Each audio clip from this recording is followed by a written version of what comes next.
Ladies and gentlemen, welcome back to Easing the Reader, a Wheel of Time reread. And we're smack dab in the middle of the Great Hunt right now. Look at that. Such a beaut. My name is Chris Mayer Hultman, with me holding a giant tome in his hands, David Green.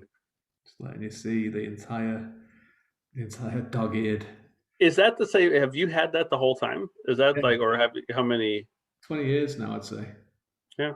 My first copy of, because I do own somewhere, I don't know where it is now, but I have an Eye of the World book, the American copy that I purchased at a thrift store in Racine, and for some reason the last 30 pages are all stuck together.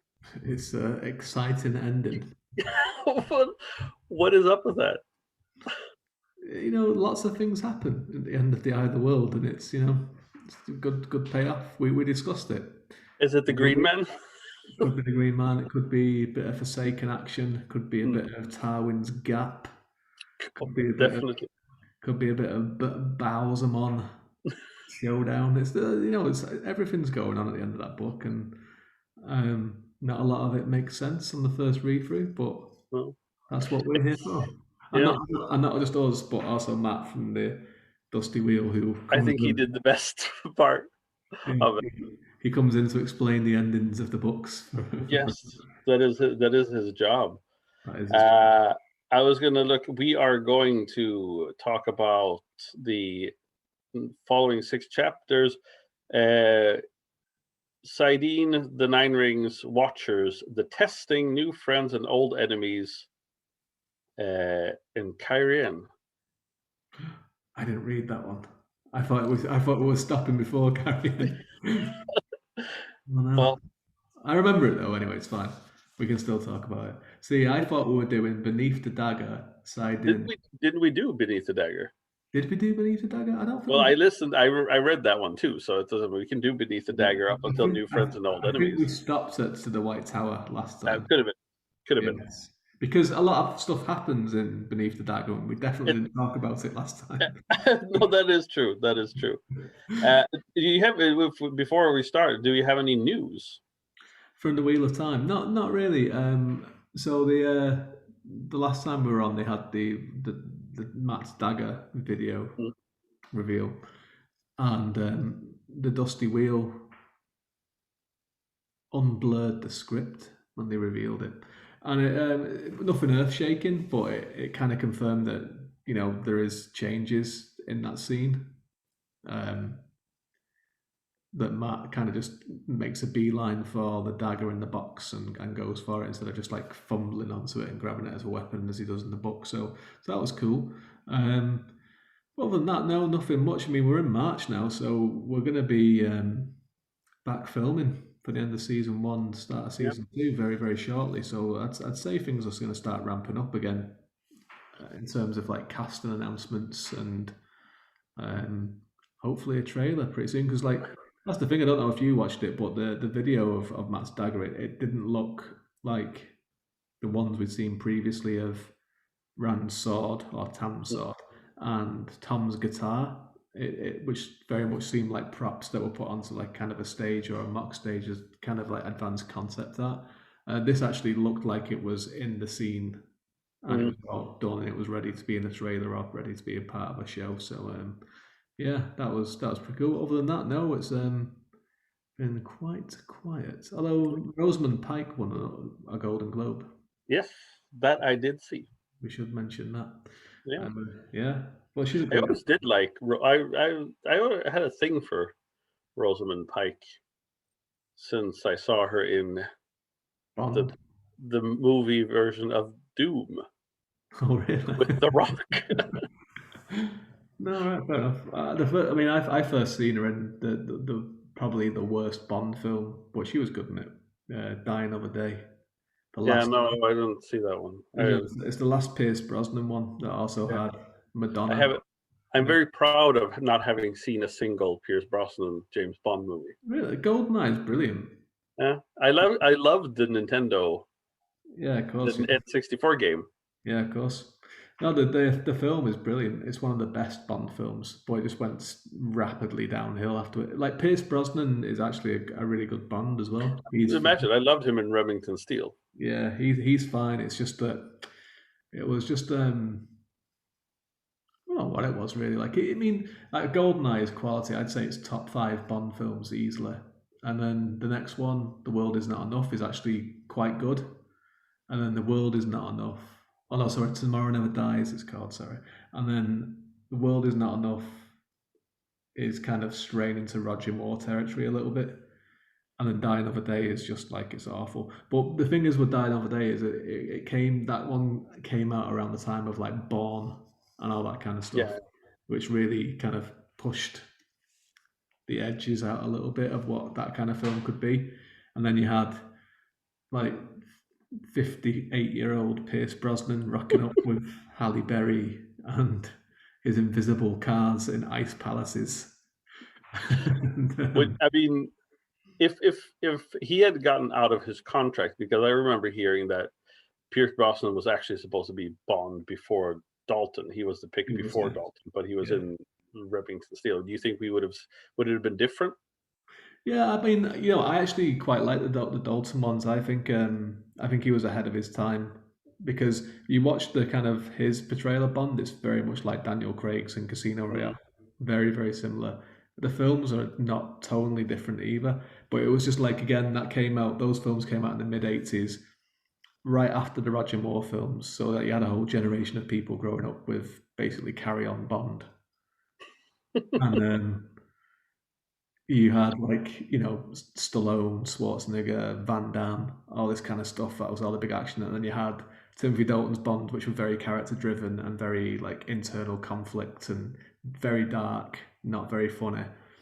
Um, so like now I think they're actually good films. I don't know how that different would be if Pierce Brosnan was in it, but Goldeneye is kind of in that vein, but he does bring a kind of a lighter touch to it. So maybe you would have just got Dalton films with like a little bit of a sparkle Mm. from him. Um, but the reason we're talking about this is because Pierce Brosnan is in the Wheel of Time. We don't need. Maybe He should play Logain. he's way too old for Logain now. Like he's got like big grey hair and a big grey Yeah, beard, no, isn't he? He could definitely be some kind of lord.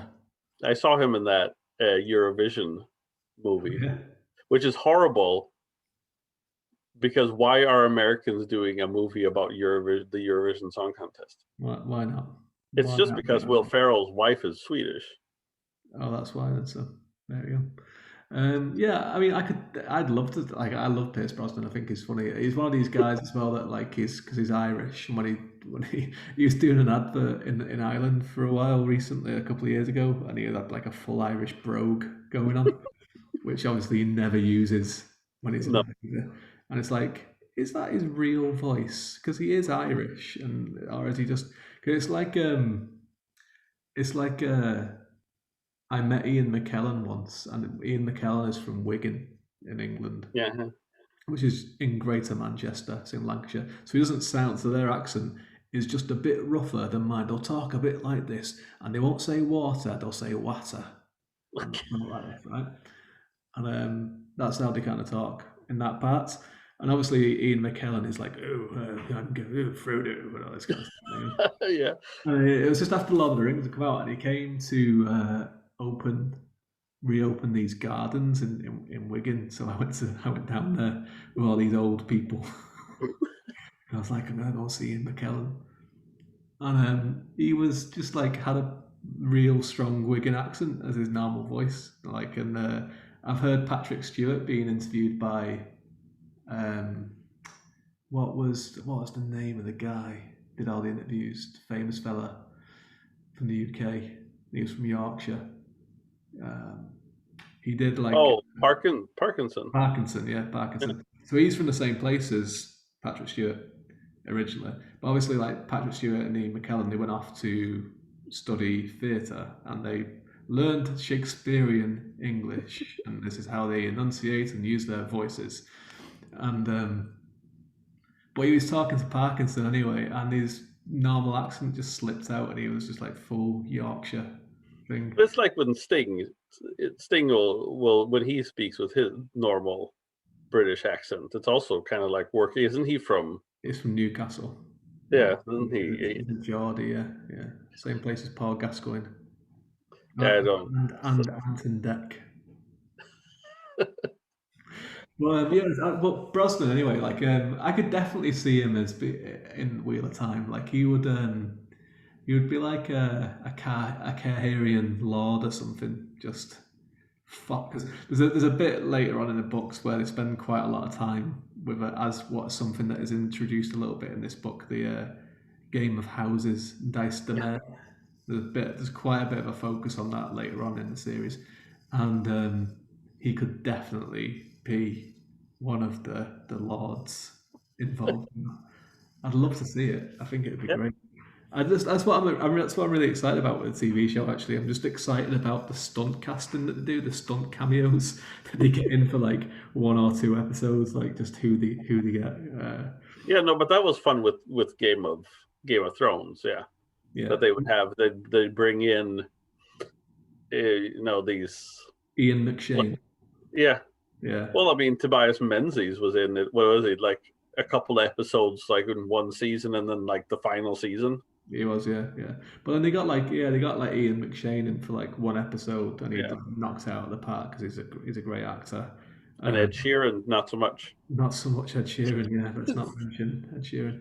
That was the same season as well. Like, how can you go with like Ian McShane, Al Swearingen himself, Lovejoy, the whatever his name is in John Wick, that guy, Ed Sheeran. It's like, come on, Game of Thrones, you're better than this. You are better than this. Do you did you ever hear the rumor that George Lucas wanted NSYNC to be in like the Phantom Menace? Yeah, yeah. He wanted them as Jedi's, didn't he? I think, and like Justin Timberlake was linked to being Anakin Skywalker in Attack of the Clones. But anyway, so, yeah, looking forward to that. I mean, it'll be good. It'll be good to see like who they kind of get in. It depends like where they film. Obviously, a lot of it's being filmed in Prague, which makes it a bit different because obviously with Game of Thrones, it was being filmed predominantly in Northern Ireland, so it was Yeah. like anyone who's available that's English. Same with the Harry Potter films. It was like we're filming them all in England. Just Well, get English actors that can come in for a few days to do. it's the same with Vikings because like they filmed it predominantly in Canada, so there's a bunch of like famous Canadian actors Yeah, and yeah, like yeah. wrestlers. Yeah. Well, like even the main guy who was Ragnar is Canadian, isn't he? Like Yeah, so. Um, but yeah, I mean the Tudors was filmed in Ireland, so that's full of Irish yeah, actors and a few English ones knocking about. Like Outlander's the same as well. But yeah. obviously, with this has been in Prague, you'll probably get a lot of like Europe, like well-known kind of European actors probably just popping up. Well, now Max von Sydow is dead, so he won't show up. You know, he won't show up at the last moment, unfortunately. That would have been good for him. Yeah, well, let's get into this before this episode Okay, goes let's do drags it. too long. I would say that I don't know. These were some weird chapters. I found that there was some like real excitement in the beginning of the chapters, and then kind of lagging a little bit when we're with the Aes Sedai. I mean, there's a really interesting part, obviously, with Nynaeve and her testing Mm, part. That was interesting, but yeah, in the end, I found that dragged. But my favorite part so far, as we've read, is Logain after he's been gentled. yeah. That was like my favorite part. This sad dude, So just sad, like so sad, walking. depressed. Yes, it's just like, just make sure that I don't find a knife and Yeah, just kill myself. pretty much. He just wants to die. Like he's got no. And that's what's good about this set of chapters. Actually, we'll jump. We'll kind of talk about a few things. We'll move through it chronologically if we can. But obviously, it does a good parallel between. Like, it doesn't do it straight after chapter to chapter. It kind of skips a few chapters ahead. But you get that point with Rand where he sees the statue, and he Mm. has that urge to use the power, and it's filling him up, and he doesn't know what's going on, but he wants to use that urge to use it. and then when he finally goes, he's just been lost in this like daze, and then you have that like bit with Logain then not too far afterwards where you see what would happen to Rand if he was gentled, and Yeah. you take away this because it's like it's a it's a scary, horrible thing that the men have, like that they're going to go mad when they have this power, but it's a part of them, and it's a part of what makes them tick.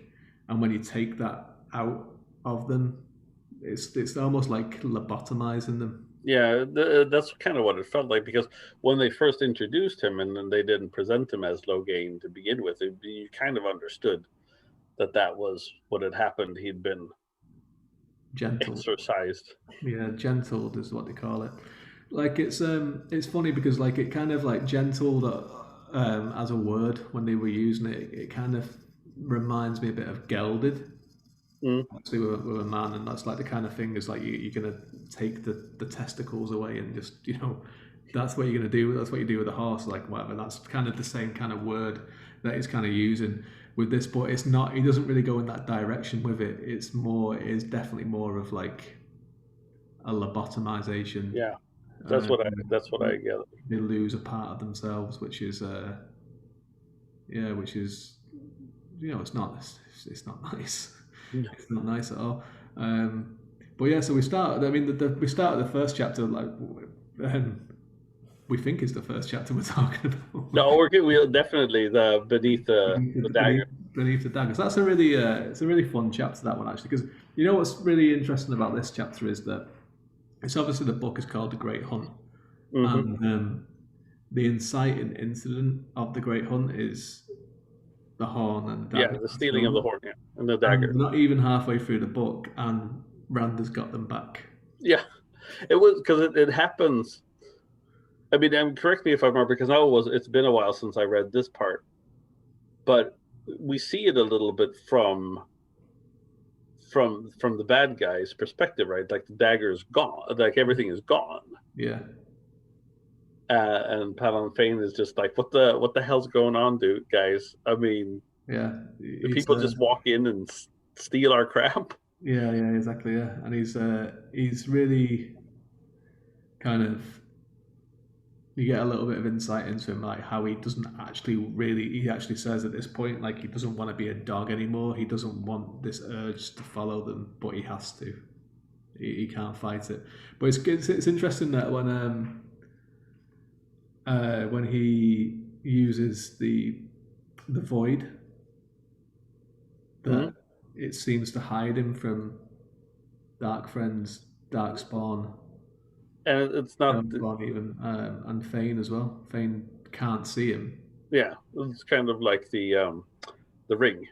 Kind of like the ring, yeah, yeah. Yeah, and not only that, I mean, obviously we've met them before, but the Galahad and Gawain figures that show up later, They like literally, very thinly veiled yeah, Galahad and references. Gowan and Galad, yeah.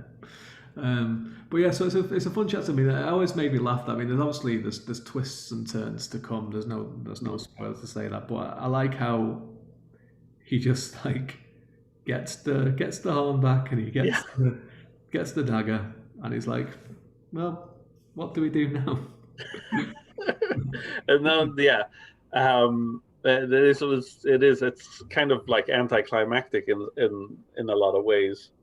How easy it is, because it's just like they see them. Oh, there's the horn. There's the dagger. Yeah. Let's Well, just get. it's funny though because that's the way it is. Because you get a lot of this in like fantasy and stuff, and even in this series, like they have these big plans to do stuff, but sometimes the simple way is the best way. Just go in there, take it, and get out. That's it. That's Yeah, what you have to do.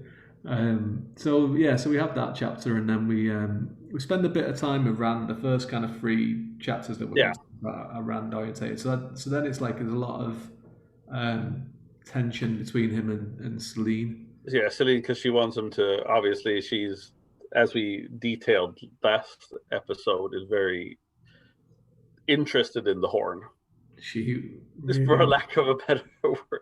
she And really we don't. wants Rand to use the horn.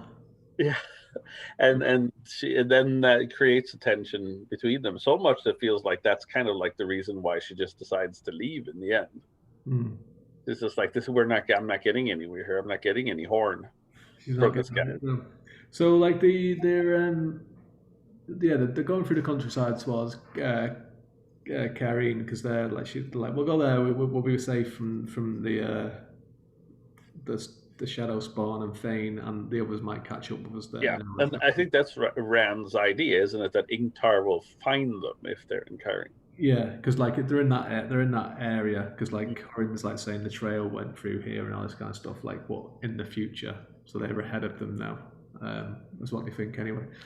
And so they're heading there, and they go past this statue that they find, that this massive statue of a bearded face and a hand with this crystal spear that they're unearthing, and Rand has a major episode, which scares Selene quite a lot as well. Like, Yeah, Rand is convinced that Selene is an Aes Sedai, and yeah. He keeps saying that, and she keeps saying like, "Why must you keep harping on me being an Aes Sedai?" Mm-hmm. I remember as well, like Aes Sedai cannot tell a straight line. At one point, she says, "I am no Aes Sedai." Mm. So, does that rule it out? Does it? Does it rule it out? You tell me. What do you think? Because obviously like they go into the inn, and there's like a little bit of shenanigans. Rand gets his flute out and does a little bit of playing. Flouting. Yeah, because she wants the innkeeper wants him, or the innkeeper thinks that Huron is his manservant. Yeah, yeah. She does, yeah, and she thinks that they're lord and lady as well. Yeah. But she so the captain of the Kaharian guard is there, and Selene just takes off. She's not Yeah. happy to. She just leaves. Just leaves. And he tries to trick Rand into seeing if he's actually Andoran or not about Gareth Byrne, doesn't he? He's like, oh, he's a bit young for having his role, isn't he, Gareth Byrne? But Rand is too clever for him. He's too clever this time. This time he is. Yeah, it's good. Which is out of character for him. Our boy is growing up. He's getting wise in the world. That's what happens when it's funny, that bit always makes you laugh as well. Like when they meet in the morning, and he's like, "Where's your lady?" And he's like, "Oh, she left in the middle of the night." And then like this guy who's like supposed to be good at like the game of houses and all this, just like obviously loses his shit at someone because he's like having the place watched. Yeah, no, I think this. I mean, there's been. I mean, even with them stealing, getting the horn and getting everything, the dagger, there's been a little bit of comedy here, or there's a risk of there being a little bit lightheartedness, and there's, I think, a risk of maybe, the whole pot on Fane and the Trollocs and stuff being stolen. There's a real risk of it being, funny, kind of slapsticky. Right. Which would definitely happen if this had been the show had been produced in like the 80s. Yeah, definitely. Yeah, definitely.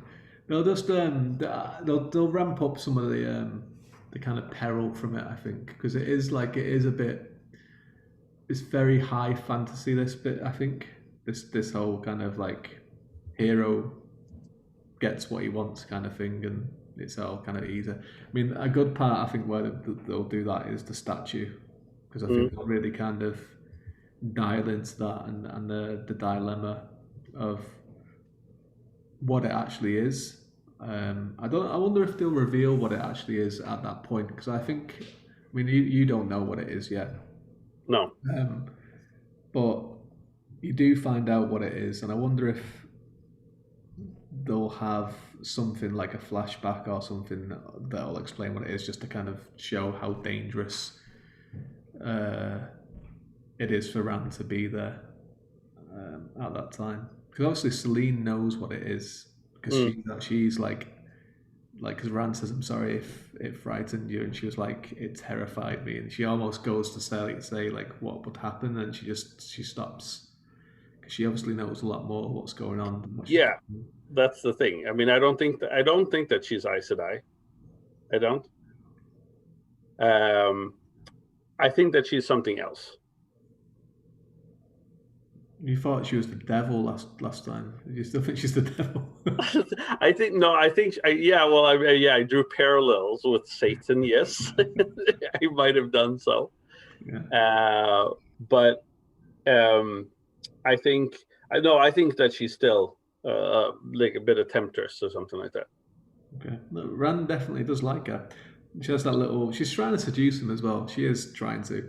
I mean, Yeah. with the bit where she gets him to help him. Well, wants him to help unbutton a dress so she can put one of his shirts on, which is way too small for her to cover her in a decent way, as Rand says.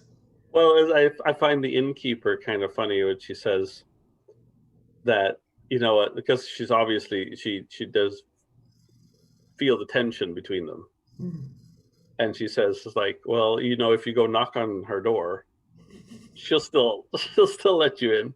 Yeah. What she probably? Do you think she would? Do I think she would have. you think she would? Only if you brought the horn though. Yeah, definitely. But left the dagger away. She's not keen on the dagger. No, she just likes the horn. No dagger for her. That's all she's about. That's all she's interested. So we kind of leave them there. So Selene slinks off and disappears, leaves Rand a little note saying that she's always going to be in his thoughts and he's always going to be in her thoughts, and it's all very romantic, or is it? Or is it not? No, I don't know. I think she's still kind of like ensnaring him, trap him. She Yeah. does because she does say that they're going to meet in Kyrian. Does it? The interesting thing about her as well is that she changes how she refers to dark friends quite a lot. So occasionally she'll call them dark friends, but just as often she'll call them friends of the dark. Mm, subtle. Yes. Yes. So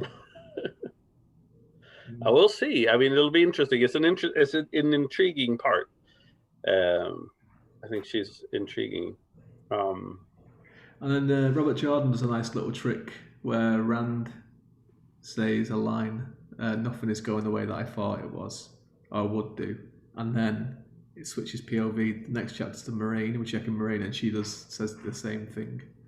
It's almost like it was written for TV. Almost. Yeah. I like that though. I like that little. It's a bit of fun. I like it when they do that kind of stuff.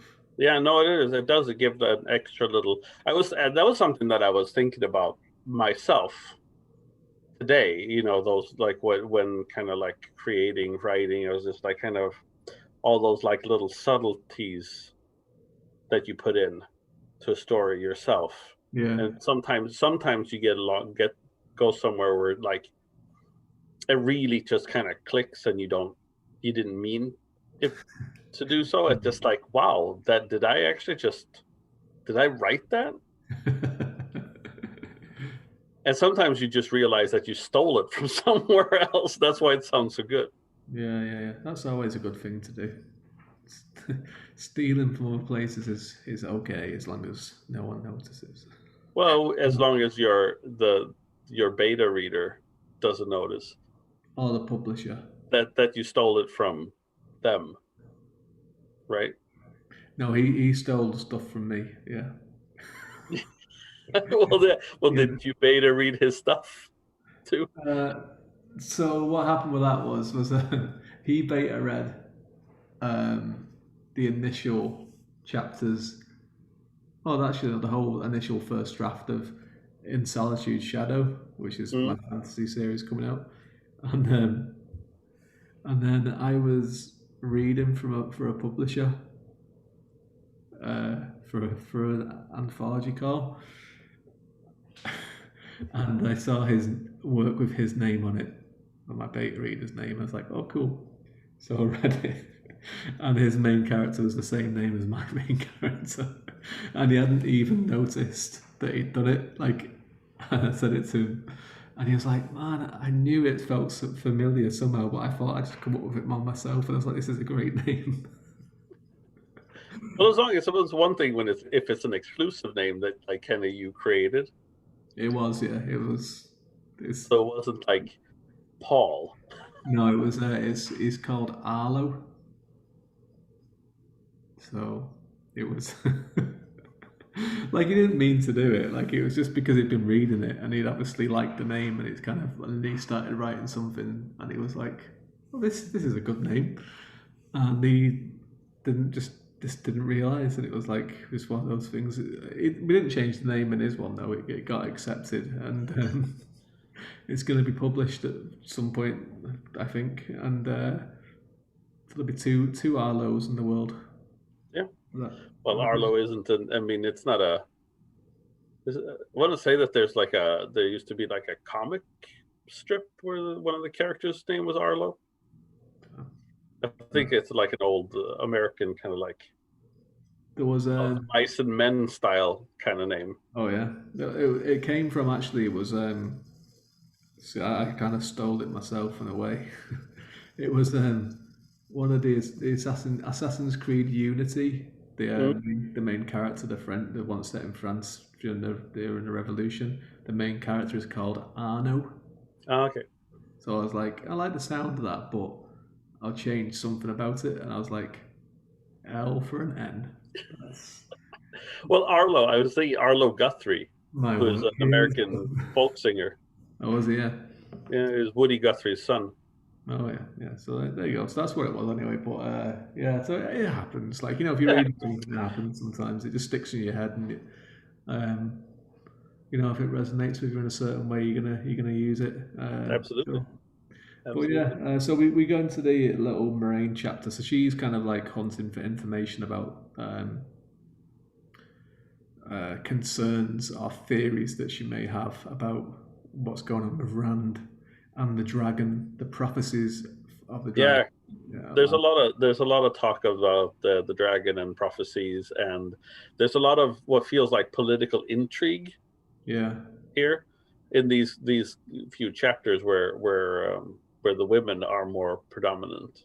yeah. Well, we get a lot of tension between Moraine and Lan as well. Yeah, We find out that like Moraine has plans for Lan if she dies yeah.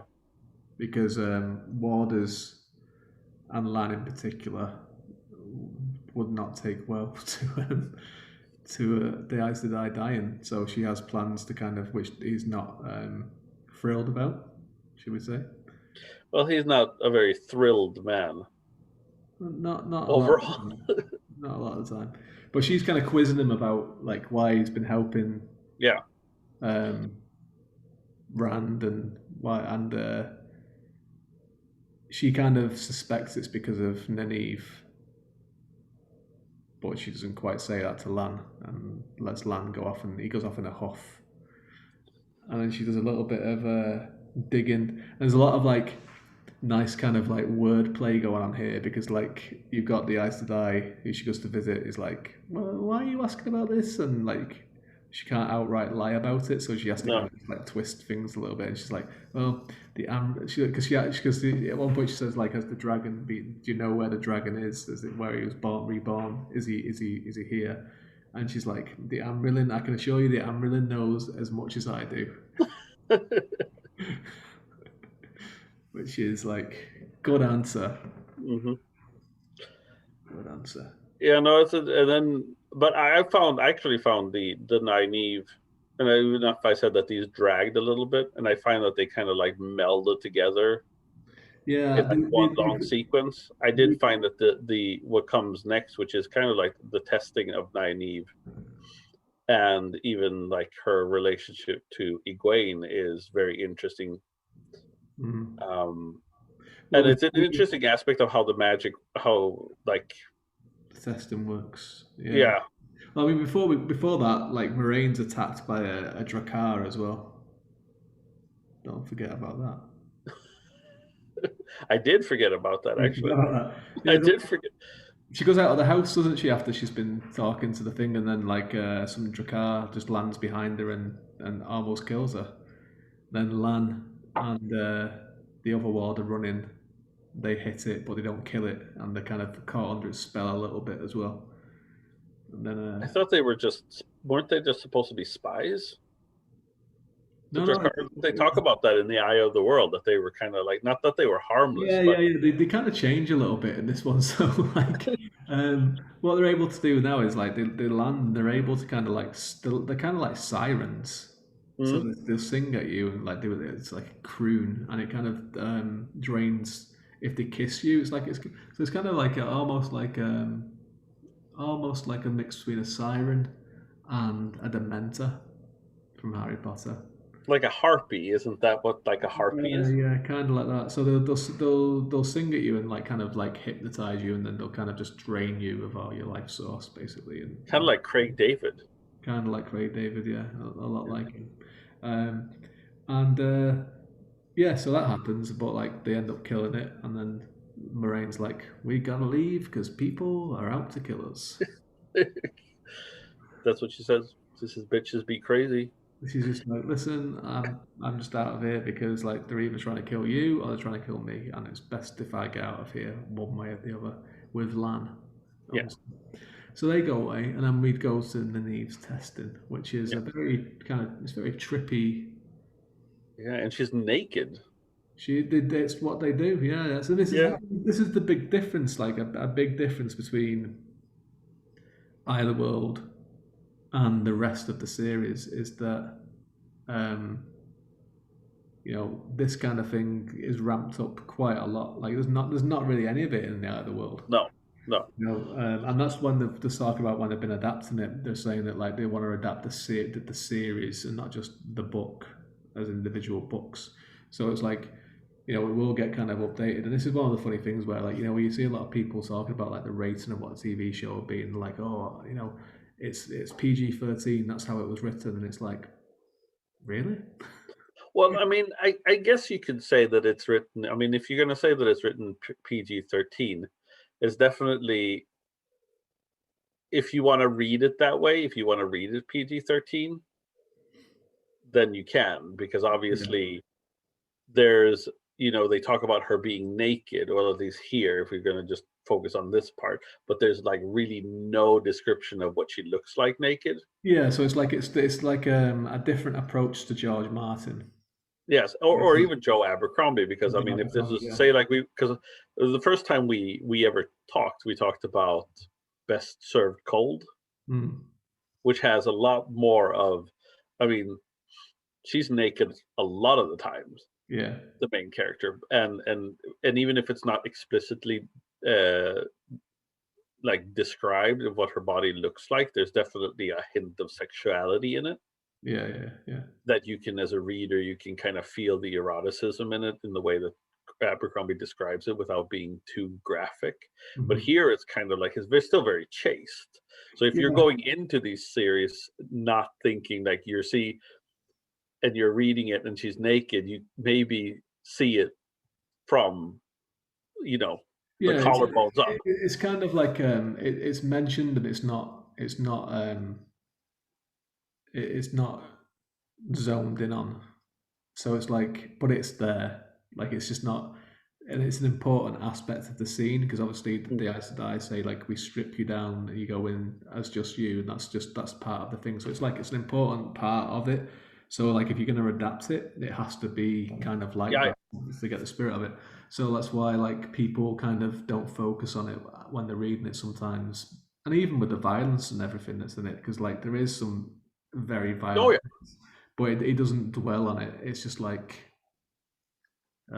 you know, this is what has happened. He doesn't go and explain it like Martin or Abercrombie would, where it's like goes into detail about someone's brain, someone's head being popped like a melon. Like he doesn't go into that kind of thing, but it's there. Like, and if you're going to do it as a yeah, yeah. visual thing, it's there. Um, but he doesn't dwell on it. So it's like for me, like if they were to adapt it as like PG-13, it'd kind of be diluting it a little bit from what's actually Mhm. there in the text. Like I wouldn't say it needs to be like hard R as they'd say in America. It doesn't need to be that kind of extreme or anything, but um, it's hard to get away from the importance that he puts into it, especially as it's a ritualistic thing that's Yeah, important to the Aes Sedai that you do this. Because it's not obviously this isn't the first and this isn't the last person we see to go through these trials either. no, Um, not to spoil it, but obviously we meet more characters after this. Like obviously Egwene's there, and we meet Elaine after this as well. They're both going to be going through the same process at some point. So yeah, it's it's something it's not going to be avoided. I don't think. no. But you're right as how he says it. It's just like the side. He just says like she's naked, she's stripped down, Mm. and he doesn't kind of dwell on it. He doesn't talk about like any details or which some No, other. and Yeah, the thing is, you do the same thing if you were to adapt David Eddings, because they're naked a yeah, lot of times then as well, yeah, and just that's it. They're just naked. yeah, yeah, There's no other description than it. yeah, yeah, yeah. Than that. But I Suppose, mean, I think this was interesting because obviously she has to do it like 3 times, right? And it yeah, gets gets worse each time. Yeah, worse each time.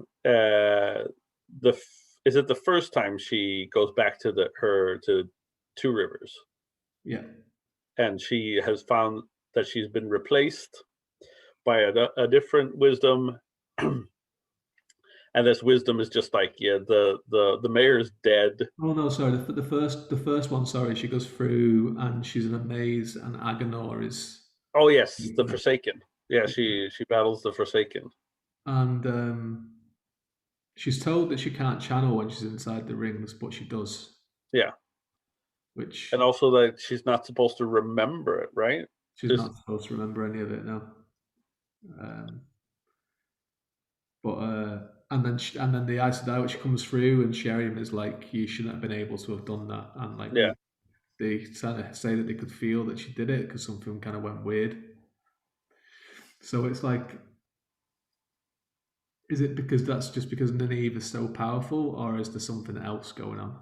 I think that she's powerful because I think that's why she could battle the Amerlin seat on the boat. Yeah, yeah, she can. Yeah, it's a good bit that is. Yeah, so the second bit, she goes to Two Rivers. Yeah, and then she's been replaced, and Two Rivers is like gone to the crapper It's like the while she's raising. It's like the raising of the Shire. yeah yeah Saruman's exactly in charge. Seni Bew is the mayor. yeah Or Sen Bew even. Yeah, and there's a and the wisdom just murders people, which is yeah I know was a really weird bit because at first I was just like, because when she meets the Forsaken, it feels like it could be real enough because because of what happens, and it's just like, oh, it's the test. But then then I was thinking that when she does it again, she's actually transported to Two Rivers for real.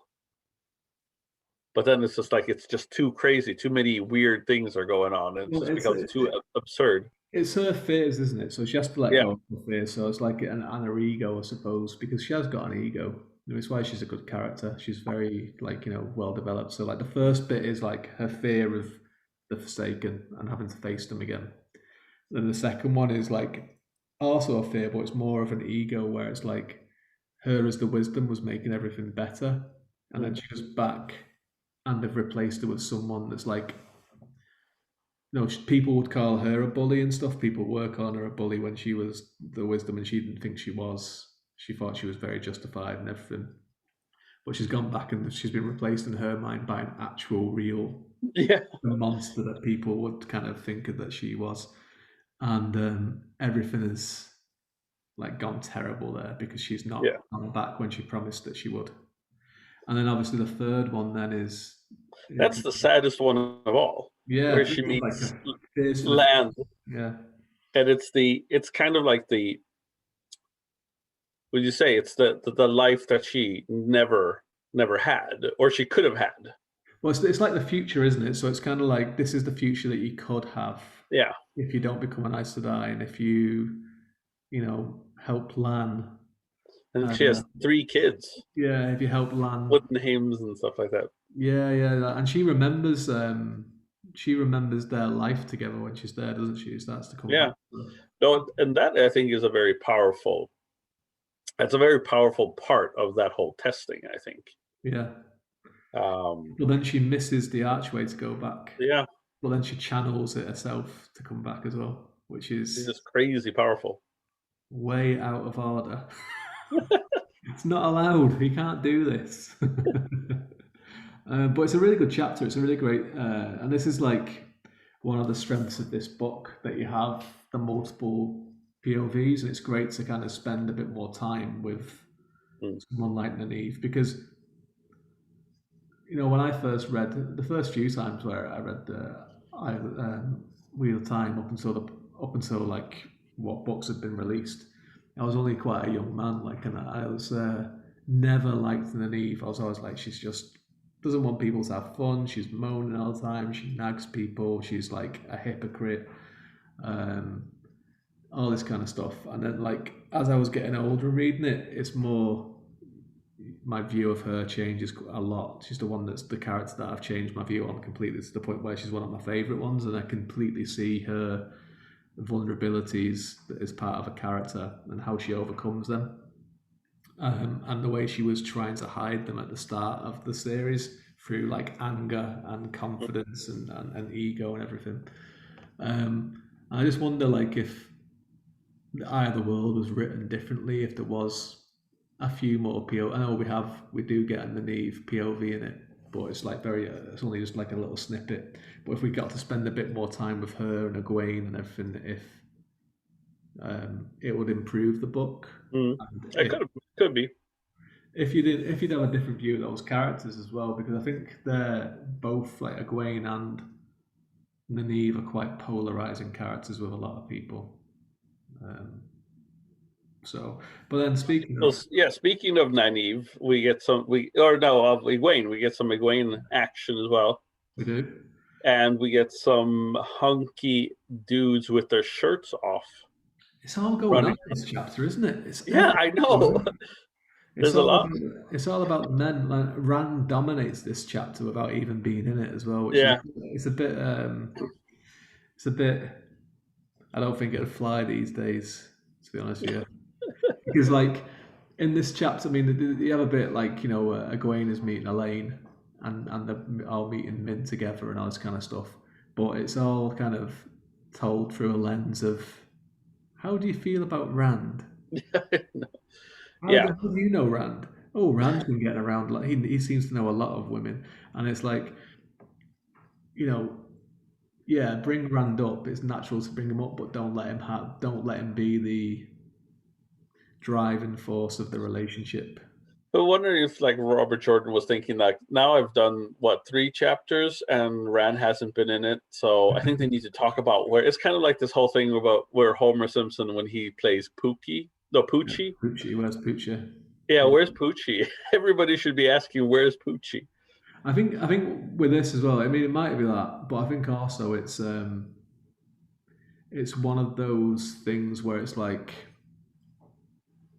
and it's very of its time, and it still happens these days, obviously, where it's like women can't just talk to other women about important things; they have to be talked to it about a man. Yeah, could be. What's the name of that test? Is it the Bechdel Yeah, test? yeah. Bechtel test. Test, yeah, and it's like, Yeah, it was also on The Simpsons just recently. oh, yeah. So it's like, does a woman talk to another woman, and the conversation doesn't involve a man? Yeah, Like, and obviously this chapter falls down quite a lot on that because I mean, like I understand because obviously Min has met Rand, Egwene has met Rand, Elaine has met Rand, and like if Min says to Elaine, "Oh, this person's from the Two Rivers," she'll remember it and bring up Rand. But it becomes too much where it's like Egwene's thoughts are like dominated by him, and like the last time that they spoke, she was quite kind of, "This is yeah. goodbye and this is my new life and everything." So I think like I think it's just one of those things. It's a little bit, and I think Wheel of Time is still quite progressive in a lot of ways. and especially for the days that it came out in. But it's one of those. This is one of those aspects where it's like it could be updated, and I think it will be updated in the show because like Egwene's like a strong enough character that she doesn't need to be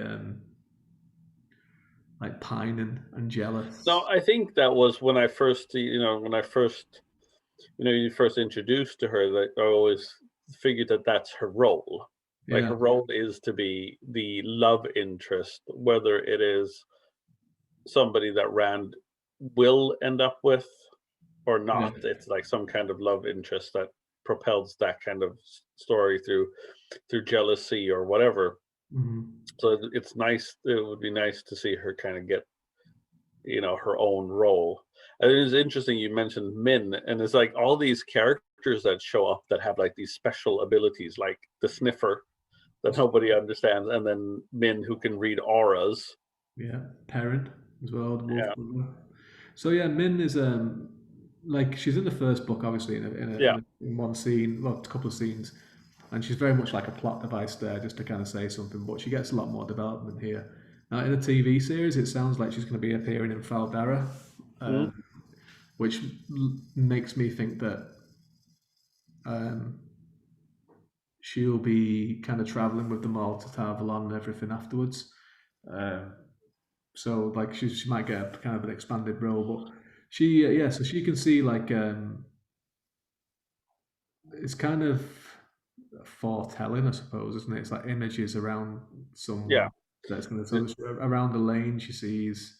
She's gonna have three. She'll share her husband. Yeah, she'll share a husband with two other women, and she's going to be a queen, and the rose crown of Andor was around her. And then Egwene she sees like the white flame and something else that she says that she can't interpret. And she said she also saw a severed hand around the lane, but she doesn't know what it means. Um, and then, like, Gawain and Galad appear, and it's like a little reunion. Oh, everyone's friends. Everyone's great, and then Aleda appears as well. So this is like Every it's almost like Rand's version. It's almost like Egwene's version of Rand's chapter in yeah, The Eye of the World, where he meets all these people. And it's just Egwene's version of it, which is why I think like they're gonna just move all of this into the same scene in yeah. the TV show. Because basically, what all that really happens is like just like you said, like she meets these people. They've all met Rand. That's like the common denominator here. Yeah, yeah, And then Egwene has a little bit like, well, I can't look at Rand's dancing with women, and I can't look at a shirtless yeah. sports It's all, fighter. and even like the Aes Sedai are all kind of like hanging around watching Galad and everything. And it's like, come on, right? Come on, come on. So yeah, I think like it's a very. I was on when I was on the Dusty Wheel. Rebecca from Reading the Pattern was on it, and she's going to be coming on here in a couple of episodes time, and she had a really good point about um, merging scenes and merging seasons together for books 2 and 3 as one season two. But her point was basically why have the characters doing the same thing twice, which is Yeah, what happens a lot of the time in between books 2 and 3. But this is one of the instances where it's like it's literally the same scene. Like pretty much, it's like it's the same scene as when Rand met Aleda, Egwene, Galad, and Gavin, but told from Egwene's point of view. Um, so it's like, why not just put all that together in the same place? And that place could probably be Faldara, or it could be Tarvalon. You know, they could do it all at the same place. Like, um, so yeah, so that's it's kind of so then we switch POV again to Min, and we get a little snippet from Min just out of nowhere, and she's kind of like, he's fond of this in this book. He's fond of a little POV yeah. change at the end of a chapter. I mean, this is the fourth time it's happened. So we had the dude on the Armoff plane. We switched to at the end of. Okay, yeah, yeah. We had Padden Fane once. Yes. We had Padden Fane the second time, and then we've had Min.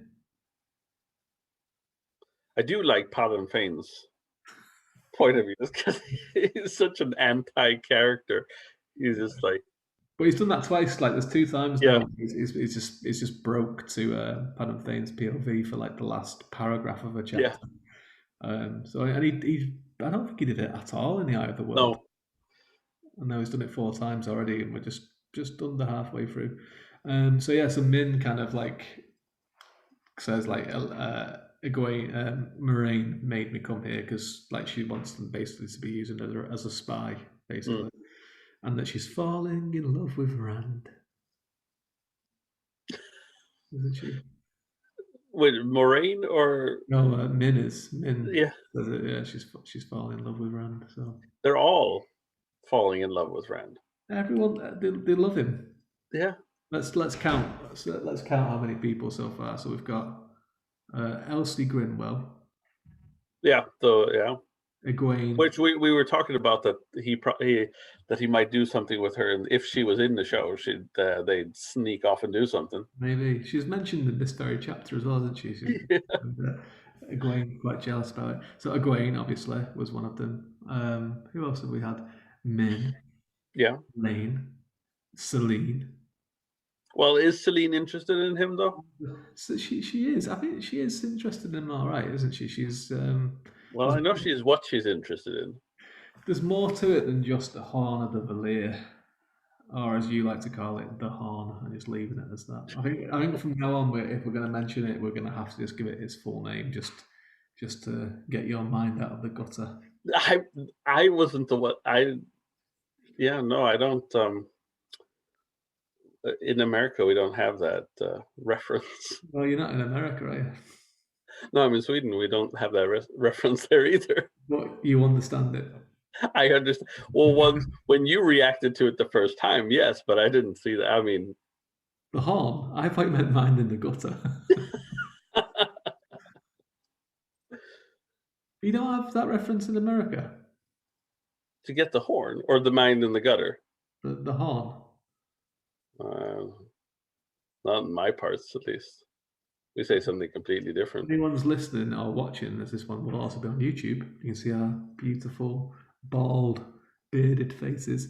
Let us know if you know that terminology, if you're in it, wherever you are in the world, because I thought it was kind of a. It's kind of like a. It's kind of like how they're always talking about the Dark One's taint, and it's like, come on, lads. Well, I think to be fair, the whole taint business is a newer thing. I wasn't introduced to that terminology until probably 98, 99 Yeah.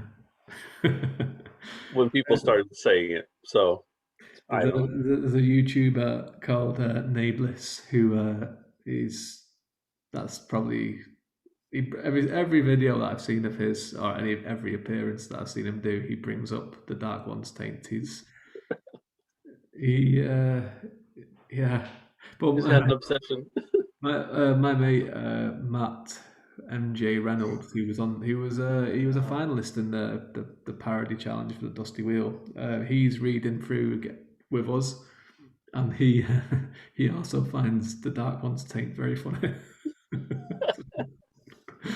So Well, now I'm not going to be able to think about anything else then, well, than that. it's hard to get out of your mind to be It is.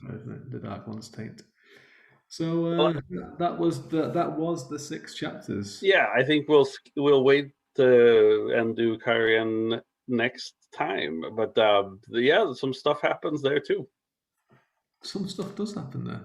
Some stuff does happen there. 1, 2, 3, 4. I mean, we can talk about it now if you want. No, I'll say it. I want to listen to or I'm going to listen to it. I read it. I think yesterday. I think I want to listen to it too.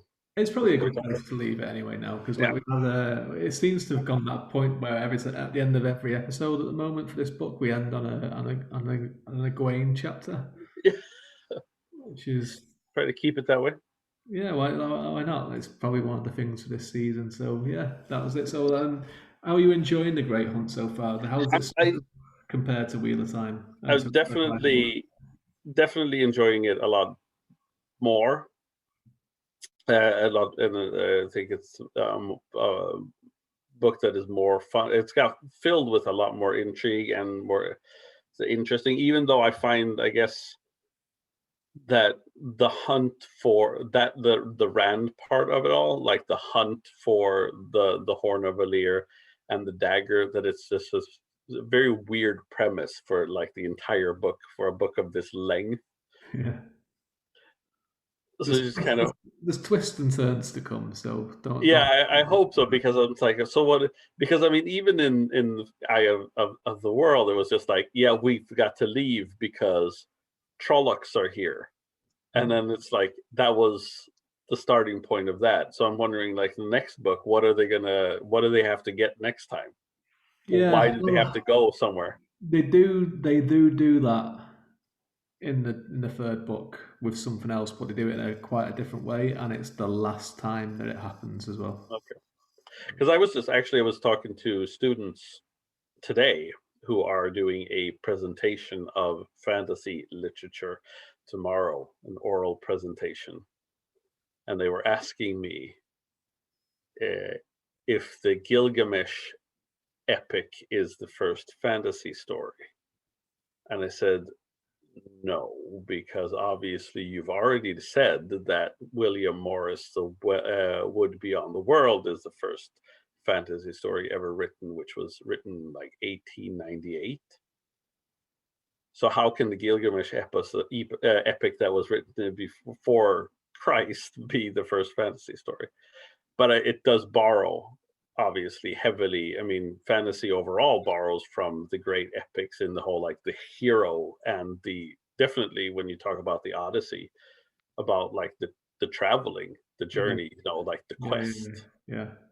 And that's kind of gone away now. A lot of Yeah, ways, like with modern fantasy, like especially grimdark, the journey aspect of it is really downplayed, and it yeah, becomes more of a character driven or plot or big plot driven. Like mm, it'd be like a battle or a war or an yeah. invasion. It does happen still. I mean, if you think about it, we mentioned Abercrombie before, but like say, yeah, Best Served Cold, which is basically her journey of redemption. But Yeah. there's a lot of traveling, and even Half a King. Mm.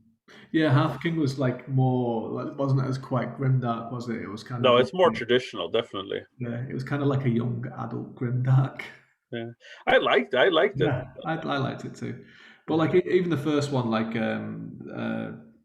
the Blade itself has that yeah, kind of journey to a place with a group of characters. Um, so it does still do it. I mean, my one like Sawtooth Shadow, there's like a journey aspect of it as well, but it feels to me like these days that a lot of writers are kind of like, how can we reduce the travel aspect to be yeah, they traveled here? yeah. No, I was thinking about that because my friend Bradley Beaulieu's series about Sam, the 12 Kings in Sharakai. I think that takes place in like that's 12 books in a series that all take place in like the one in the same place. Right. This is kind of steampunky, is it? No, it's a more of like an Arabian Night. All right. It's like a fantasy that it takes place in like a yeah Middle Eastern setting. All right. Okay. Okay. So like the city is kind of like a character itself. Yeah, Right. Okay. Yeah. So like with Wheel of Time, like this book obviously is still kind of like that road movie kind of feel, and so does the third book. But then you already see in this book that Robert Jordan's kind of experimenting with like cutting down travel time with the portal mhm, stones, and that's something that he really kind of delves into late after the third book, and then maybe by the fifth book, it's just like travel is kind of isn't an issue anymore, which is like, but that is one of the things that like. people want to do, because otherwise otherwise it's too much like Lord of the Rings, where it's Yeah. like travel here, you have to get here, you have to travel back. Yeah, I mean, and that is interesting because, like, the early fantasy, the travel aspect is downplayed in a way too. I mean, there are a couple of things I'm thinking of, like James Branch Cable's Jurgen, where he travels into the underworld, Mm. but basically just to get away from his wife. Yeah, Um, but in like the War Ouroboros by E. Edison, there's like really no he the main character travels to Mars, but I mean he stays in one place. yeah. He just gets transported to Mars. So I mean, I think I think the travel aspect. I mean, even in like the Narnia books, there isn't that much traveling. If you look at like say the Lion Witch and the Wardrobe. Yeah, I suppose it's just how like fantastical that you want to get with it, because obviously like Lord of the Rings is fantastical in a lot of ways, but also it's quite grounded Mm, in ways that fantasy afterwards wasn't. Meaning there isn't a developed magic system in no, Lord of the Rings. Like, what can Gandalf do? We don't really know. no, The movies invented a few things, but even then it wasn't to the scale of like what Merlin would do or what Dumbledore would do or Bayaz from the Abercrombie series. Certainly nothing like what the Aes Sedai could do. So it was grounded in a way where most of the story is taking place as they're traveling, things on the road, things that they're coming across, things hunting them, things that they're looking for, because there's no way to shorten that journey in a grounded way. Like no. he had the map. This is where they're starting from. This is where they have to get to, and they have to get there. Like that. That is the way it is. Whereas when you have fantasy that has more fantastical elements, like the Wheel of Time, um, you can have a magic system where you have this thing of giving yourself shortcuts where the action then can take place in cities or in specific locations, and not as it is in the first book of this series and the second, and to an extent the third. It's not stuff happens to them as they're traveling to these places. Mm. um, so yeah, that's one of the things with it. So I think it's the more fantastical, the less kind of travel that you end up having, the less journey that you kind of end up having. Where if it's more traditional, I suppose it's kind of it does get to that point where it is like all this stuff has happened on the journey. Yeah. Well, that just about wraps up our discussion this time. We'll see you guys in 2 weeks where we'll talk about 6 more chapters. Yes. Are they doozies or? Um, I think you'll enjoy these next six. I think there's a few. Yeah. Hmm.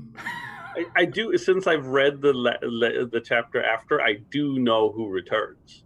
Oh, so you know that bit. Okay, so Yeah, I do. there's a bit of a weird subplot that goes on um, in this bit. It's funny actually that we're talking about Bond at the start of this one, because there's a bit of a espionage like subplot that appears. Which so you may enjoy it, you may not, but We'll see. it's definitely a change of pace anyway with the next set of chapters. So, and there's a bit of more of the intrigue, and there's a quite a big world building bit coming up. I think in the next 6 chapters, it might be the ones after, but I don't know. Let's see. No, I think in this next 6 actually. So yeah, well, I think you'll enjoy them. It's some good stuff to look forward to. Sounds good. Yeah. Well, then we'll thank you everybody for listening and watching. You can obviously find us on Instagram and on Twitter, and these days on YouTube. On YouTube, yeah, we just started. So we have 2 episodes up, the first 2 of season 2, I suppose we Mm. can call it, of The Great Hunt. One of them we have special guest John from What Up, And we will, if you are listening and you're watching, please give us a like, leave us a comment, tell us about what it was we were asking about, the reference to the horn, I think it was.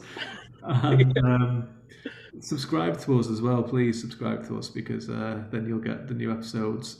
And obviously, this is the channel it's on is my own channel for other things as well, as part of Chris's larger network, which is called the Guild. So all the links for all that sort of stuff is on there as well. But obviously there'll be other videos than Easing the Reader on here as well. There'll be some of my kind of live readings that I do from stories that I've written, and some other stuff to do with Easing the Reader. I was thinking of doing a ranking video of, of all the American covers from the best to worst. That sounds quite good. Pretty good. That'd be fun. That'd be fun. Yeah. So that's well, I mean, there are so many. I mean, because I've seen when I try to find the cover art, for each episode, I just Google the Great Hunt covers, and there's so many. There's some very odd covers that come up. Like, I don't know if they're like different printings from very I mean, it's like we were talking about the Eye of the World, and there's one where you see, I think it's Matt Perrin and Rand getting chased by Trollocs, which is supposed to be a really early cover, I guess. Right. And then there's one where Rand is a swashbuckling hero with his shirt flapping in the wind and stuff like that. That's a new one for the ebooks, I think, or the audiobooks. Yeah. So. It's a bit of an odd choice. That one. But who are we to judge? Yeah, exactly. Well, I'll be when I do the ranking video. Yes, you will be. So until the next turning of the wheel, I guess. Until the next turn of the wheel. Thanks very much for listening and watching. Take care.